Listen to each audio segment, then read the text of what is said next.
Kaixo ikusentzuleok, ondo etorri harira saiora, Gipuzkoako Foru Aldundia eta Batzar Nagusiak aztertuko ditugu ondorengo minutuetan eta oro har lurraldia Gipuzkoa izango dugu berbetagai.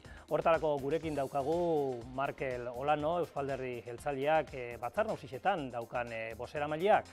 Ekonomia, aurrekontua, bidesariak, hiri hondakinak, horretxek eta beste hainbat kontu. Jorratuko ditugu esandako moduan gure gonbidatorekin, Markel Olanorekin. Kaixo, dotorri gurera. Kaixo. Bueno, aurrekontuak, aurrekontu proiektua, aurkeztu zean bilduk, eta horri bil zinaten ez, abendura arte binipein negoziazio prozesuan, baina azkenian esan akordiorik lortu. Zein izen da arrazoia, arrazoi nausitza, arrazoiren bat egon baldin bada, arrazoi nausi bat egon baldin bada, atzera itxeko. Arrazoi nagusia izan da kudeaketa ekonomikoa. Arlo ekonomikoak dana dakigu une honetan, lurralde honetan ze garrantzi daukan, eta nola gizarteak eskatzen digun ipar bat eukitzea, ez? Norte bat ongi ezarria, arlo horretan da hori izan da guk legaldi honetan euki dugun, esango duke indar edo bultzaizo nagusia, ez? Edo zenuten matematik esango dago, ez? Zergatik oinarte, babestu dituzue, edo bintzat, onartu dozue, ez? Aurrekontuak onartzia, bilduri onartu dotzazue, edo utzi dotzazue benipein, eta ez oinez, oin berriz ezetza ondotazue. Bai, horre, azkenean, legealdi honetan eukiko ditugu 4 aurrekontu negoziaketa. 2011 hasi eta 2015erako arte, ez? Eta orduan 4 aurrekontu horietan, prozesuak izan dira diferentea, baina bai da egia legealdi honetan evoluzio bat izan dela, ez? Lehenengo urtean negoziaketa izan genuen, adostu genuen, bigarrenean PSOEk onartu zuen, baina guk ostentzio bidez baita ere albideratzeko aukera genuen, nahiz eta gurekin ez zuten negoziatu bildukoek, eta hirugarren urtean posible izan zen baita ere akordio bat, ez.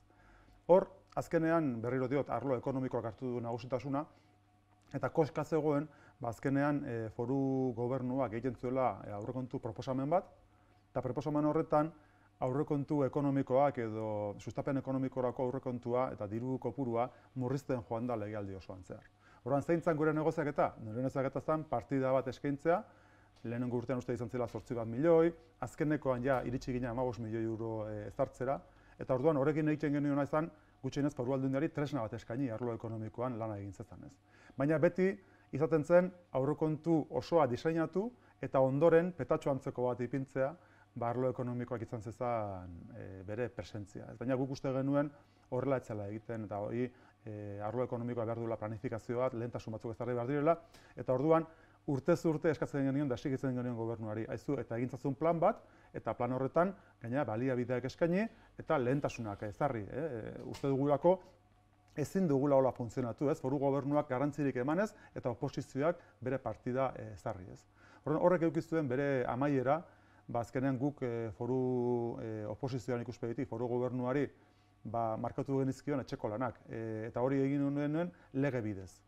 Aurretik egin genizkion eskaera batzuk, eskaera politikoak, ikuspegi politikotik bazauketenak bere pisua, baina ez juridikotik, eta esan genuen, honek pisu juridikoa behar du. Eta orduan foru arauak onartu genituen legealdi bukaeran. Orduan, onartu genituenean, onarpen horrek markatzen zuen urrengo urterako aurrekontua, eta baita ere prozedura bat. Prozedura zen, foru gobernuak plan bat eskaini aurkeztu behar zuela, foru Batzar Nagusietan, eta hor debate bat egon behar zela. Guk esaten genuen, batak bestea lotuko du. Akordioa lortzen baldin badugu arlo ekonomikoan plan horren inguruan, horrek ekarriko du baita ere akordioa aurrekontuetan. Baina ez baldin badago, bestera ere desadostasuna trasladatuko da. Eta hori gertatu da. Azkenean guk negoziaketa bat egin genuen plan horren inguruan, eta esango genuke ikuspegi ekonomikotik, bilduk bere irizpide ekonomikoak bere esango genuke aurreiritzi ideologikoak mailegainatu zituela negoziaketa hortan. Eta guk ere ikusten genuen, azkenean ez zuela egiten ikuspegi edo enfoke integral bat, Gipuzkoako enpresen ikuspegitik, baizik egiten zuela diskriminatu. Esaten zen, enpresa koskorrak direnak edo traktorea daitezkenak horiek baztertu ingo ditugu, eta guk enfokea enpresa txikiei soilik eskainiko diogu. Eta guk usaten genuen... Hor ikusten duzu berizkeria edo berizketa, esate baterako adegi patronalarekin eta harremanak ez die oso onak izan. Hor ikusten duzu benetan horrek ulertzen duzu diela adegi barruan daren enpresa hundixak edo enpresa motoriak, nahiz eta adegin beste enpresa txikixo bape egon, ez? Enpresa buru txikixo bape. Nik uste dut azkenean hor dagoela interlokuzio problema bat, ez? Azkenean Gipuzkoako enpresa, Gipuzkoan enpresa handi askorik ez dago, baina ja tamainu desenteko enpresekin, guk horri esaten dugu enpresa traktorea direla, neurri handi batean daukutelako produktua eta gainera kanpora atatzeko eta esportatzeko nazioarteratze prozesu batean murgildu daudelako, eta orduan horrek ekartzen diolako lurralde osoari arnas ekonomiko izugarri bat, eta enpresa txikiei ematen diolako lana, ez? Orduan, Gipuzkoa dago ikaragarri kateatua eta ekarlotua arlo ekonomikoan enpresa txikiak eta handiak, denak ere helburu berdinarekin, da esportazioa. Gu lurralde industriala gara, eta industria horrek eduki duen krisik importantenetakoa da, eta hemen Bailara honetan ikusi da era nabarmenean, Fagorren kasuan ere nik uste dut nabarmenean baita ere, Espainiarako esportazioak erori dira, eta orduan mundu guztira begira jarri behar izan dute gure enpresek, ez? Eta orduan, biztan da, hor, enpresa guztiek egin dutela esfortzu hori, eta kate bat, eta kate baino gehiago sare bat nik esango nuke dagoela Gipuzkoan. Horren, niretzako absurdoa da, sare hori erditik moztea da esatea ez, nik batzuekin ez daukaten interlokuziorik ez dut eduki nahi, lobby dira, interes ekonomiko izkutua dira, esplotatzailea dira, nik ez dakit ze gauza esan dituzten, mafia dira esan izan dute, ze sortuko presidenteak berak esan zuen legebiltzarrean, ez, azkenean adegi eta bere inguruko enpresak mafia zirela, ez. Nik uste deskalifikazio horrekin, azkenean kalte egiten zaiona ez da alderdi politiko bati o beste bati, egiten zaio Gipuzkoari kalte, hain zuzen ere, guztiok ezinbesteko dugulako enpresa osoak, enpresa estruktura osoak aurrera egitea. Ez bakarrik batzuk, baizik guztiek, ez? Orduan guk, lehenago aipatu dut, plan horretan espreski esaten zen, enpresa traktoren bidea ez zala bide egokia. Eta guk horrekin ez genuen bat egiten. Guk ez diogu enpresa traktoren bidea denik bide bakarra. Guk esaten duguna da, enpresa traktorak ezin daitezkeela diskriminatu, hor dagoelako enpresa auxiliar oso garrantzitsu bat, traktore horiei, enpresa desente handi horiei laguntza eskaintzen diena eta produktua eskaintzen diena, eta orduan hor logika guzti hori eta sistema guzti hori puskatzea guretzako desente suizida dela, ez? Nik uste dut hori geure buruari eta etxe kalte jokatzea izango litzateke estrategia horrekin aurrera egingo badu. Eta hori da justu EH Bilduk egin duena. Badago bigarren adibide bat horren inguruan nahi duzu komentatu duguna, baina edozein kasutan hori da gure balorazioa. Balorazio hori itxen duzue, beste balorazio bat ematekingo dau, akaso, galdetzen dut, zer ikusirik ez dauka benetan 5 hilabete barru hauteskundeak bertan dauzkagula jakitziak. Nik esango nuke hor, hori bakarri balitz, esango nuke, hori azkenean aitzakia da, ez da arrazoia, ez? Aitzakia da, ez? Baina egia esan, bi eredu daudela hor garbi dago, bi eredu ekonomiko, bi eredu sozial daudela, bata ezker abertzalea defendatu duena eta Bildurengan txertatzen dena eta nagusitasuna hartzen duena, eta beste Euskal Alderdi Jeltzalea daukena. Nik uste dut Gipuzkoan, azkenean hurrengo hauteskundei begira ere, baina etorkizunari begira, hurrengo urteetara begira ere badagoela bi ereduen talka bat, ez. Eta bi ereduen talka horrek ekartzen ditu ereduak eta ejempluak bata besten atzetik. Bigarren ejemplua, aurrekontuena pasa, ja biztandanez aurrekontuak prorrogan joan behar izan dute, ezin izan dituzte onartu, eta beraz erretiratu dituzte. Eta orduan, orain dela gutxi, diputatu nagusiak aurkeztu du 2014 begira zegoen euren enpresei babesa eskaintzeko plana, ez. Eta hor eduki dugu bigarren ejemplua, justu tesi, nik ere aipatu dudan tesi hori berriro ere azpimarratzen duena. Eta da, enpresa txikiekin daukate interlokuzioa eta hortik gora gainontzeko enpresekin ez daukate. Guk oso kritika handia egin diogu 2014ko aurrekontu akordioari, gurekin sinatu zuten akordio horren kudeaketari. Zer egin dute? Gurekin adostu zuten 6 milioi eurotako txoke plan bat, eta horren aurkezpena egin zuen aurreko astean diputatu nagusiak. Hor, azkenean txoke plan horretan, hitzarmenean, tekstuan, sinatuak zeuden bi kontzeptu nagusi, bata zen enpresen lehiakortasuna bultzatzeko 2 milioi euro eta bigarrena zen enpresako proiektu berria bultzatzeko 4 milioi euro eta bigarren atal hori ez dute garatu. Alegia ez dute bete euren hitza eta eunek sinatu zuten dokumentu bat. Justu lehenengo atala garatu dute bakarrik 2 milioi eurotakoa eta hori egin dute datu 4 milioietara baita ere. Alegia beste ideiara. Horrek esan nahi duena zer da? Baliteke hor iritzi eta aurriritzi ideologikoak egotea, baina gero horrek dauka plasmazio zehatz bat euren kudeaketan. Eta kasu honetan, proiektu berriak gauzatzeko 4 milioi euroko partida bat geneukan sinatua, eta ez dute garatu, ez dutelako proiektu berri horietan harremanik izan nahi enpresa koskor traktore handiekin. Zuen ustez harreman hori berreskuratu behar da ezinbestez? Adegikeriko harremanak foru aldundixak edo zein erakundeek berreskuratu behar dago eta bestera batekoak izan behar die. Nik uste dudana da, azkenean Gipuzkoa lurralde txikia izanik, guztien artean harremana normalizatu egin behar dugula, bai arlo politikoan, bai arlo sozialan, hori ona izango litzateke, egia da. Baina nik ez diot bakarrik enpresen zuzendaritzarekin edo ordezkaritzarekin eduki behar dutela harremana. Enpresekin eurekin eduki behar dutela harremana. Alegia, ez zaio beldurra izan behar, Mondragon taldearekin interlokuzioa edukitzea, KAF batekin, Orona batekin, enpresa koskorra, kooperatiba, zeinez kooperatiba, guztiekin interlokuzio normalizatu eta edukitzea ezinbestekoa. Zergatik? Lehian daukagulako gure etorkizun ekonomikoa. Alegia, enpresa horiek daukate, azkenean ardura, Gipuzkoako enpleguaren 85% sortzeko. Azkenean enpresa sortze dute, txiki eta handiek. Eta garbi dagoena da, enpresa ja traktorea direnak, enpresa handiek lehiakortasuna mantentzen baldin badute, edukiko dutela aukera enplegua mantentzeko eta gehiago sortzeko, eta baita ere enplegua emateko beste enpresa txikiagoi. Eta gainera, sistema horrek edukiko du indarra, zergak sortzeko eta zerga horrekin eutsi ahal izango diogu gure ongizate sistemari, gure gizarte politikei eta gure osasunari eta gure hezkuntza sistemari. Orduan nik nire dudana da, azkenean ezin diogula eraso egin arlo ekonomikoari zenbait puntu kritikoetan, horrek ekartzen dituelako ondorioak sistema osora. Eta nik nire dudana da, ez dela bakarrik adegirekin izan daiteken talka ideologiko bat arriskutsua. Arriskutsua dena da, norberaren aurreiritzi ideologikoekin, enpresekin eurekin harremana galtzea bilduk egin duen bezala.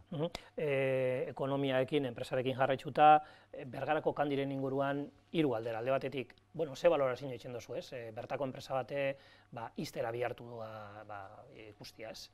Eta bere produzioa Txinara eruatia kasu honetan. Batetik hori, bestetik, zela ikusten duzun, langileen artean eta zuzendaritzakoen artean lortu da, zela baitxeko akordio bat.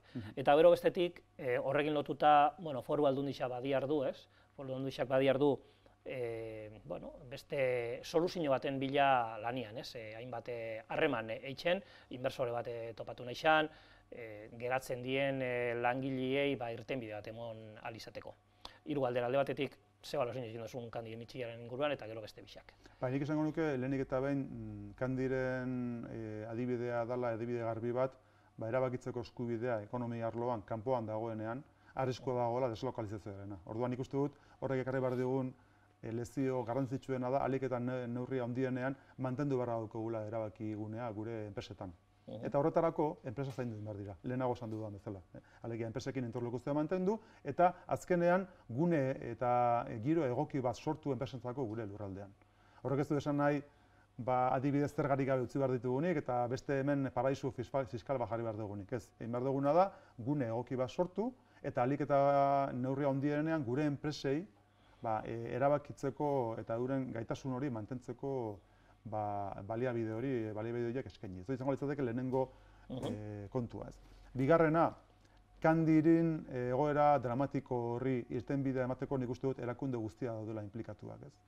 Dakiguna da foru aldundia irten dela, irten da gainera urrats batzuk emanez, eta gero jakin dugu enpresa den bertatik hori desmentitu egin dela edo atzera bota dela. Nik uste dut horrek, nik horrekin ez du deskalifikatu nahi foru aldundiaren alegina. Baina bai ordea, kontu batzuk publiko egitea, benetan gauza konkretuak izan aurretik. Nik uste dut ardura pixka behar dugula guztiok, horrelako gauzak aztertzeko momentuan eta plazaratzeko momentuan. Nik uste dut azkenean jendea asko dagoela, hamarnaka eta hamarnaka familia daudela hor, kinka larrian, hor daude, benetan euren etorkizuna zein izango den ez dakitenak, eta horrekin jolastean ere ustez arduragabekeri handia izango litzateke. Eta nire ustez behintzat hori eskatu bat zaio jendeari arduraz jokatzea, eta benetan edukiak eta urratsak efektiboak eta zehatza dauden neurrian orduan plazaratu eta ez aurretik. Egoera honena ez izan arren krisi, aldundi, Gipuzkoak dauka langabezia tasa txikixena. Bai, hori horrela da, baina egia da baita ere Gipuzkoak legealdi honen hasieran ere zeukala langabezia tasa txikiena. Eta evoluzioa aldiz, gutxienez abenduko datu den arte, nik hartu ditut EPA datuak INEren Estatistika Institutuaren datuak dira, eta hasieratik bukaerara legealdi hontan 3 erkidego autonomoko lurraldeen artean eboluziorik txarrena Gipuzkoak izan du. Beraz, normala da datu hobeak edukitzea, hasieran ere datu hobeak zeuzkalako, askoz hobeak. Orain hobea dauzka, baina pixka bat okerragoak, ez, konparatuz legealdi hasierarekin. Nik horretik diot, eta gero gainera askotan jotzen dugu erakundea eta arlo politikoa arduradun nagusi prozesu guztiena. Eta nik diot, orain eboluzio hori okerrago izatea Gipuzkoan ez da Foru Aldundiaren ardura. Baina datu hobeak edukitzea ez da eretzen aurreko kudeatzaileen ardura. Nik ez diot nire buruari domina gehiago, behar baino gehiago ezarriko. Nik uste dut azkenean garbi dagoena dela, horrelako arrazoiekin eta Foru Gobernutik behin eta berriro datoz horrelako arrazoiak alegia Gipuzkoa langabezi gutxi dagoela eta egoera hobea dagoela, horrekin ziurrenik frivolidade puntu baten erortzen da eta alde bat uzten da ze drama bizi dugun Gipuzkoan langabeziarekin. Ezin dena esan da, langabezi ona daukagunik, datu ona daukagunik Gipuzkoan, ez? Izugarri txarra daukagu eta egoera dramatikoa da, kontu edukita gainera langabezia zenbait puntutan, zenbait pertsonetan, baina urtetara pasa dela, eta prestazio ekonomikoak ja desagertu direla hainbat kasutan, eta orduan jendeak bizi dituen dramak etxeetan izugarriak direla. Beraz, nik uste dut, arlo horretan, egin beharko duke ziurrenez erabilera politiko gutxiago egin, eta gehiago proposamen konkretuak eta bide zehatzak mahaigaineratu. Jendeak ikus dezala behintzat lanean ari gela eta gaina daukagula eredu ekonomiko sinesgarri bat etorkizunari begira. Zelakoa die Euzko Alderdi Jeltzaleen eta Bilduren arteko harremanak gaur egun Gipuzkoan? Nik esango nuke tamalez oso txarra direla. Oso txarrak. Oso txarrak. Nik ez nuke esango enitzateko ibiliko disimuluan. Nik esango nuke oso txarra direla. Bestea beste egia da, lehia politiko handia daukagula. Egia da, orain dela 4 urte diferentziak hauteskundeetan oso handiak izan zirela eta autonomikoetan murriztu egin genituela ia empateraino edo berdinketaraino iritsi arte, eta horre sortzen du tensio politiko handia lurraldean, ez? Lehia politikoa dago, nor lideratuko duen etorkizuna hemendik aurrera instituzio ikuspegitik, eta nik uste dut horrek sortzen duela urduritasuna handia eta nik esango nuke baita ere agresibidea handia, ez? Legealdi hasieratik eduki dugu Euzko Alderdi Jeltzalearen kontrako eraso bat, gaina Foru Aldunditik bertatik gidatua, ez? Eduki ditugu episodio asko, ez nijoa... Paradogikoa da, ez? Oposizioan egon arren, gobernuaren aldetik... Bai, eta gaina gobernuak duen tresneriarekin eta informazioarekin, ez? Eta azkenekoa izan da, ez zehazki Euzko Alderdi Jeltzalearen kontra, baina bai bidegiko arduradun ohi baten tekniko baten kontra, kereila kriminal bat jartzea, ez? Eta nik uste dut ikusten dela, ez dela bakarrik kritika politikoa, baizik dagoela aktuazio bat sistematikoa, erakundetik eramana, eta gainera epaitegietara bigidatua. Eta nik hor uste dudana da, ezin dela alde batetik esan Euzko Alderdi Jeltzalearekin elkarlana bultzatu nahi dela, eta beste batetik kereila kriminalak ezarri tribunaletan. Nik uste dut hor, zerbait gutxi egiten duela hor. Azkenean, nik uste dut, badagoela muga bat arerioaren eta etsaiaren artean, nik uste dut azkenean arerio politikoak bagarela, eta lehia batean barruan gaudela, kontrarioa gerela, baina hortik etsai izatera, badagoela jauzi oso importante bat, nik uste dut Ezker Abertzaleak Euzko Alderdi Jeltzalearekiko jauzi hori egin duela neurri handi batean, eta niretzako hori tamalgarria da. Nik uste dut azkenean herri honek aurrera egin dezan, abertzaletasunaren barruan, errespetu bat ezinbestekoa dela. Eta orduan, edozein tresna erabiltzea, gainera abertzalea den beste partidu bati eraso egiteko, horrek agian hauteskundei begira errentagarritasunua lortu dezake, ez? Eta zu lortu dezakezu emaitza bat pixkat hobea, ez? Baina ari zera zubi guztia bata besten atzetik puskatzen, ez? Eta nik uste dut azkenean, batek esan dezake, eske hile naizela biktimismo izugarria, ez? Nik esaten ari naizena da, dauzkatela kereila kriminalak mahai gainean, eta hor egon direla denuntziak, orain itzaingo dugu adibidez GHK eta kontsortzioaren inguruan etorri den beste batekin. Horren gainean epaiteiko beste kontua da, ez? Ez dakiz ze balorazio izan duzun epaiak eman daben, epai horren inguruan, ez? Epaitegiak eman da. Nik esan nahi dut, kontua da, epaiketara joatera eta epaien gana jotzea eta sistema judiziala erabiltzea arlo politikotik, nik esango nuke jauzi oso importante badala, ez? Eta hori egiten duzunean, egin behituzula oinarriak oso zehatz eta oso ongi ezarri, ez? Eta orain arte behintzat, Eusko Alderdi Jeltzalearen eta bere hautagaien kontra edo bere arduradun politikoen kontra Ezker Abertzaleak ezarri dituen edo martxan jarri dituen ekimen judizial guztiak erori egin dira. Eta azkenekoa izan da justu GHK-ak bere momentuan jarri zuena. Ez gara hitz egiten ari soilik Eusko Alderdi Jeltzalearen kontra, kasu honetan banku batzuen kontra izan zen, baina garbi dago prozesu guzti horretan gure arduradun politikoak aurreko legealdiak pasaba izan zutela tribunaletik deklarazioak egitera, eta azkenean hor saltxan sartu gintuztela. Eta nik hori, azkenean hor oinarrian zegoena zen tesi bat. Eta da, erraustegia finantzatzeko sistema guztia, swap batzuen bidez apalankatu zen edo segurtatu zen, eta esaten zena zen horiek zirela produktu toksiko batzuk, eta azkenean hori finantzaketa iturri guzti horiek ez zirela zilegi, eta gainera iruzur bazala gizartearen kontra. Hori epaitegitera eraman zen, eta zen banketxeen kontrako salaketa, baina oinarrian zen Eusko Alderdi Jeltzalearen kontrako salaketa bat. Zein izan da epaia? Epaiak esan duena da, swap horiek edo produktu horiek zirela erabiltzitezken bakarrak. Eta Bilduk aurkeztu zituela alternatiba batzuk, eta frogatua gelditu dela alternatiba horiek ez zirela bideragarriak. Beraz, erabili zen sistema eta montaje finantzario guztia, zela egin zitekeen bakarra eta egokia zela. Eta gainez dugu ahaztu behar, egin zela Europako Inbertsio Bankuarekin oso baldintza egokietan. Beraz, kudeaketa ona egin zen. Orduan, nahastu nahi da kudeaketa hori tribunaletara joanez, da tribunalek hori bertan bera bota dute. Nik uste dut, gero gainera gertatzen dena da, epaiketan sistema hori martxan jartzen denean, epaileen presentzia hori martxan jartzen denean, horre dauka prozesu bat epaitegietan, eta dauka beste prozesu bat medioetan. Eta biztan da, guzti hori amaitzen denean, seguronezuk eukiko duzula informazio bat, eukiko zu, hori, bukatu da eta desestimatu egin dute, baina nork zuzentzen du aurretik egin den lintxamentu politiko horren inguruan. Guk eta gure alderdikide batzuk lintxamentu politikoa jaso dute. Eta nork hartzen du horri aurre egiteko eta horri konpontzeko eta horri zuzentzeko ardura politikoa. Nik ez dut entzun Ezker Abertzaleako horri esaten, haizu epai hori dago, eta beraz nik barkamena eskatzen dut Eusko Alderdi Jeltzaleari egin dudalako. Ze hotxein digute denetatik.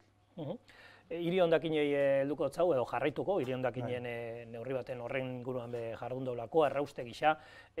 Bilduk bestelako hiri hondakinen gaineko kudeaketa bat egin nahi zen dau, agintaldi honetan. Neurri baten egin dau, baina ez dau erabat aldatu eta ez dau bukatu bere plana, esan digun. Zuek, gobernura helduko bazinaki datorren urrengo agintaldi xan, errauste plantari berriro helduko jatzuen? Erantzuna bai, baina nik aurretik azalpen batzuk emanen dituzke. Lehenengoa, Bilduk aurkeztu duen sistema horretan, lehenik eta esan beharra daukagu, hor iruzurra egin diola gizarteari. Batzar Nagusietan ez dalako... Alde batik, Batzar Nagusietan ez duelako aurkeztu, gero baita esaten zuen, konsortzioan erabakitzen zirela azpiegiturak eta beraz ez egokiela Batzar Nagusiei erabaki hori hartzea, eta esaten zuten konsortzioan eta mankomunitateen gehiengoari menengo zeutela edo obedituko zeutela. Eta aldiz epaitegietan baita ere nahi zuten eta lortu nahi zuten Txingudiko mankomunitateak ez parte hartzea konsortzioa. Zergatik? Azkenean mankomunitateen indarre relazioa aldatu egingo zuelako eta gehiengoa ipiniko litzatekelako aurreko legealdiaren sistemaren alde.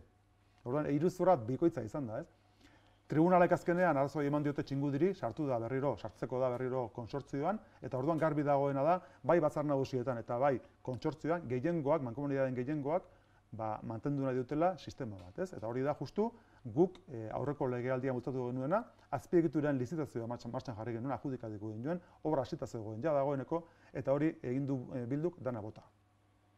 Beraz, une honetan zer daukagu?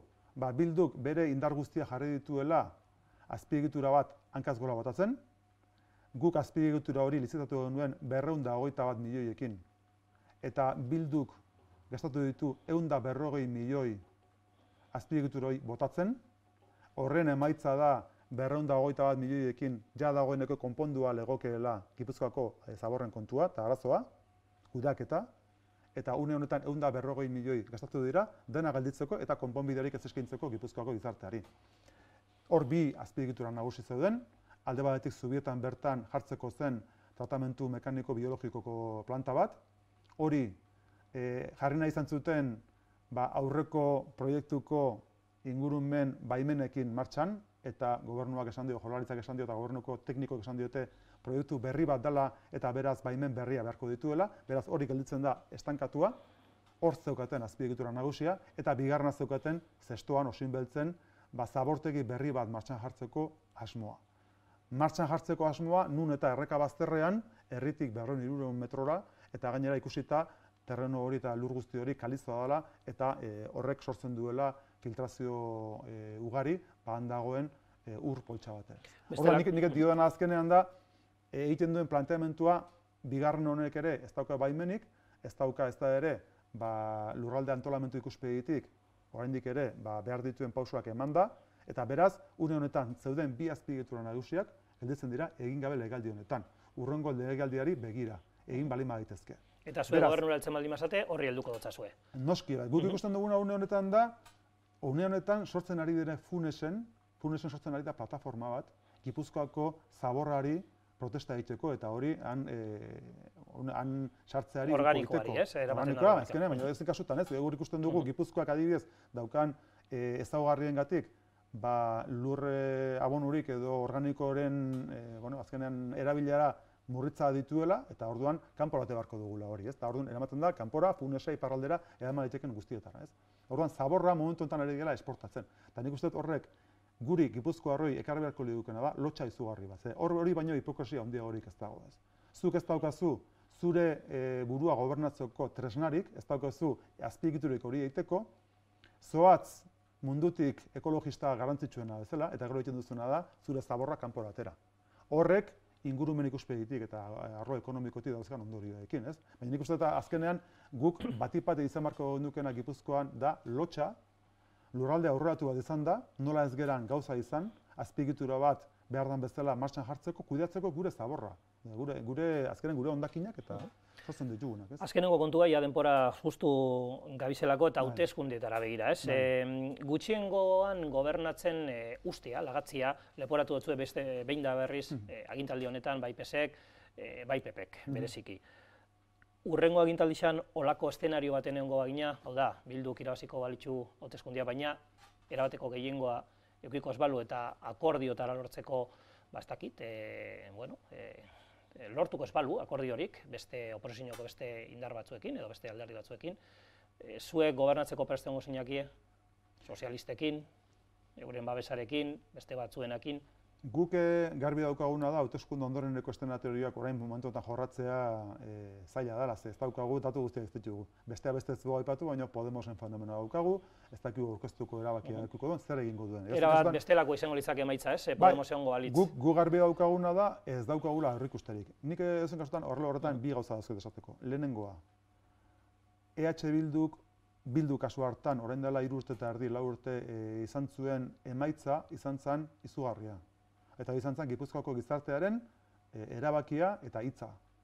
Eta orduan, EH Bildu eta Eusko Alderdi Jeltzalearen artean egon zen diferentzia, haina handia zen, ez zegoela inongo justifikaziorik Eusko Alderdi Jeltzalearen ikuspegitik gobernua osatzeko. Zue hurrengoan txikixego izango la diferentzia hori. Nik daukadan konpromisoa da guk gobernatu egingo dugula, guk gobernua osatuko dugula. Ziur gaude, Gipuzkoako gizarteak jauzi hori egingo duela, eta babesa eskainiko dugula. Eta guk Gipuzkoako gizarteari eskaintzen dugun konpromisoa da guk gobernatu egingo dugula. Podemos eta EH Bildu gehiago izango balia bestia paino? Nik dioana da, nire ustez behintzet, Gipuzkoak urte hauetan izan duen evoluzio politikoarengatik, hauteskundeetan eman dena baita ere, hor, ni dauka konfiantza Eusko Alderdi Jeltzaleak babesa izango duela hurrengo legealdian gobernu osatzeko. Hori da gure konpromisoa, eta hortik aurrera, zeintzuk izango diren enkajeak, ez, bata bestearekin eta guzti hori ikusiko dugu besteak beste, oraindik ez dauzkagulako informazio guztia ez gertatuko den, eta emaitzak izango ditugulako orduan, ez? Sorpresak ere izaten dira gainera politikan oso importanteak. Orduan nik hortik aurrera daukadan gauza importanteena da hori, ez? Guk konpromiso hartzen dugula, gobernua osatuko dugula, Gipuzkoak eta Gipuzkoarrak horretarako babesa emango digutelako. Zeure burua aldun nagusi ikusten duzu hurrengo 4 urteetan. Nik diputatu nagusi ikusten dut nire burua. Ikusiko dugu maiatzean zer gertatzen den eta aldun nagusi zeuzaren, edo beste aukeraren badan. Eskerrik asko Markel Olano gura etortzearren eta hurrengo arte. Eta eskerrik asko zuei be ikusentzulioi, kameraren beste aldian egotarren, gu datorren astean itzuliko gara, harira berriro ere, beste gonbidatu batekin, ordura arte ondo segi.